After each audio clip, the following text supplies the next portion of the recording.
and making the case here that the U.S. will lead on this, pointing to his domestic agenda back home. But tonight, that major blow to the president's agenda, the key senator, Joe Manchin, and what he declared today. Also tonight, news coming in on vaccines for millions of children. Some already shipped in refrigerators, ready to go. One more step. And tonight in New York City, staying home in defiance.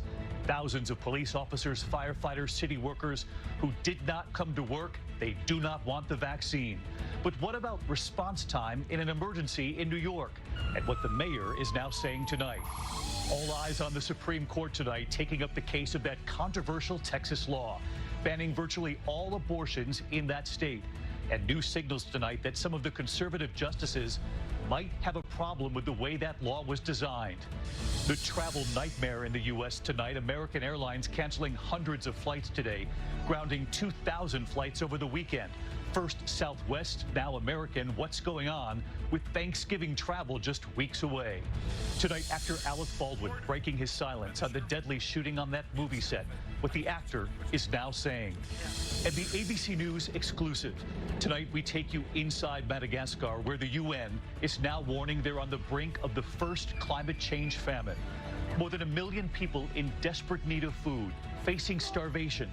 And in this pandemic, they are nearly impossible to reach. What we witnessed when we got there, the children who need help.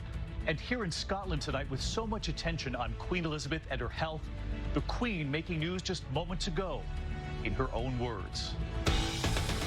From ABC News, this is a special edition of World News Tonight with David Muir, reporting tonight from Glasgow, Scotland. And good evening tonight from Glasgow. We are here as leaders from all over the world converge, President Biden among them, for the UN's Global Summit on Climate Change. Close to 200 countries trying to forge a path forward to cut greenhouse gas emissions and to slow the Earth's warming. And this number tonight, the world has warmed more in the last 29 years than in the past 110 years. President Biden delivering a call to action, saying climate change poses an existential threat to human existence as we know it, and telling leaders gathered here, let this be the moment when we answer history's call. The president making the case to world leaders that the U.S. will lead on this after President Trump pulled out of the Paris Climate Accord several years back, as proof of Biden's commitment, pointing to